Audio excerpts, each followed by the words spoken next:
Originally when we started hearing rumblings about possibly a PlayStation 5 Pro, I wasn't sure that I actually believed it. I mean, Sony has a decent machine with the PS5. They obviously had to raise the price on that even, so I can't imagine what a PS5 Pro would cost. But the more we start to see the comparison videos between games on the Xbox Series X and the PlayStation 5, the more we see that Xbox Series X is taking an increasingly large lead in performance. And in this latest difference of over 25%, it's starting to be a little bit of a trend because we've seen that happen with big releases now time and time again, and it's starting to look like Sony doesn't really have an answer for that, and this gap might be getting wider and wider because after all, Microsoft not only has the most powerful console on paper, but now it's in practice and people have had a little bit of time to get used to it and things like that. So we're starting to see this advancement where it's getting better and better and better, and people don't know really what to make of it because the funny thing is, when you talk to people or you see people on social media, as I do, and they're like, oh, well, it's just a minor difference. And I'm like, a 25% difference in performance on this game or a 40% difference on a different game, that's not minor. Minor would have been 910p or whatever it was versus 1080p back in the Xbox One PS4 days, right? Minor would have been people counting blades of grass on a game and cheering because you had slightly more. Like, that was minor.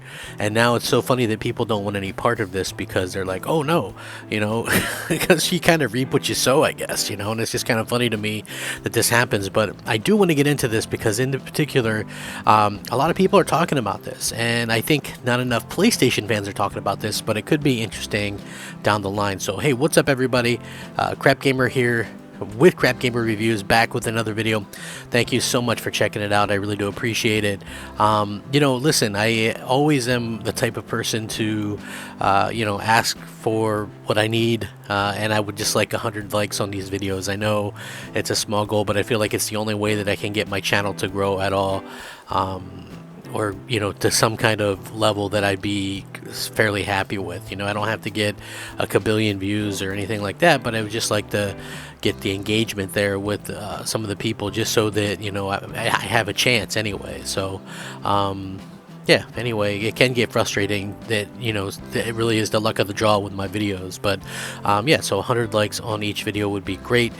So again, I wanted to talk about this because I thought it was very interesting. Now so this graphic, and we're right now, when you see Plague Tale, right, and you see average frame rate 24 frames per second for PlayStation 5, and average frame rate is 30.24 on the Series X, and performance percentage is 100% on PlayStation 5 and 125.4% on Xbox Series X.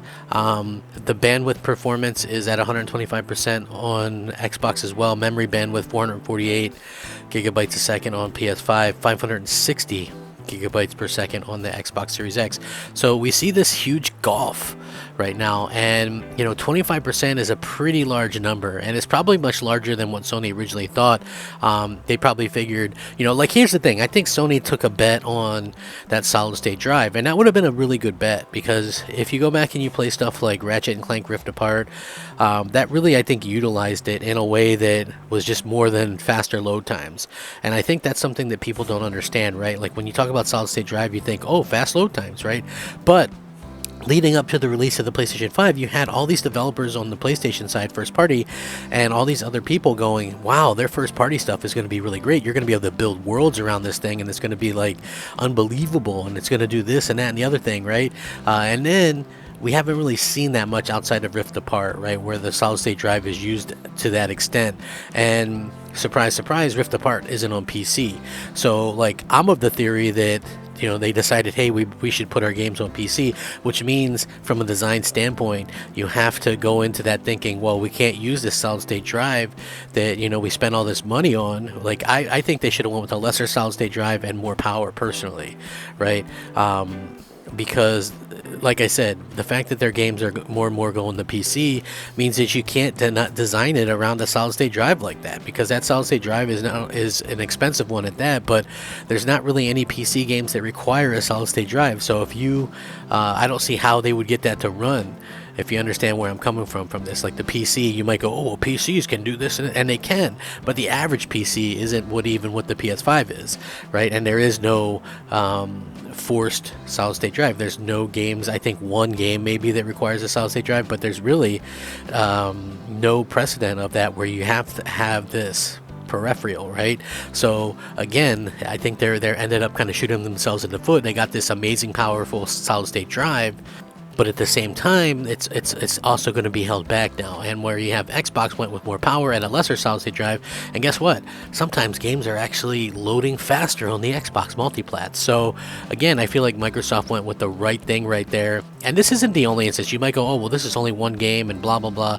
Listen, Call of Duty Modern Warfare 2, right? Once you get to the 120 frames per second mode, this thing is going 35 40 frames per second better on average on Xbox Series X. We're starting to see the PlayStation 5 kind of bottom out, and this is not the only instance. I started to notice it earlier in the year with, believe it or not, Lego Star Wars The Skywalker Saga, where the game is a 45% performance advantage for the Xbox Series X over PS5. 45%! It's crazy to think that, right? So we are starting to see to do some crazy stuff, and it's like, I love the fact that people are like just kind of trying to bury this news or trying to get people to kind of like not believe it or something, but I mean, it's true. And again, it does come down to the games, and I think Microsoft has dropped the ball there. I've been repeatedly sort of talking about this for a while, so really it doesn't make any sense to continue it. But I think that next year is going to be a much better year for them, and I think what you're going to see from PlayStation fanboys next year is all that talk about first party exclusives and stuff like that. It's going to go out the window, because they don't have but the one lined up, and they might get another one or so, but I still think that they're really relying on these timed third-party deals to make it. And again, this is something that I feel like is one of those things that kind of creeps up, and people like refuse to talk about it. So it's very interesting that we've seen all these big games come out and they're performing so much better on the Xbox Series X, and we've heard the SDKs got better and they've allowed it more memory and things like that for the Series S even. And so yeah, I think it's pretty incredible when you think about that. And at the end of the day, I think Microsoft has done the correct job in kind of balancing what they needed to do, where I think Sony went all in with this solid state drive, which I don't think is paying off the way that they thought it would or the way that they promised it. I actually think that they're kind of lying about it, or it ended up being a lie. I think they probably had good intentions at first, but those good intentions kind of go out the window at the end of the day. So we'll see what happens. Should be very interesting, to say the least. With that being said, let me know what you guys think. I will link this in the description. Rack 'em up, fact 'em up, Crap Gamer 'em up. Thank you so much for watching. Crap Gamer out.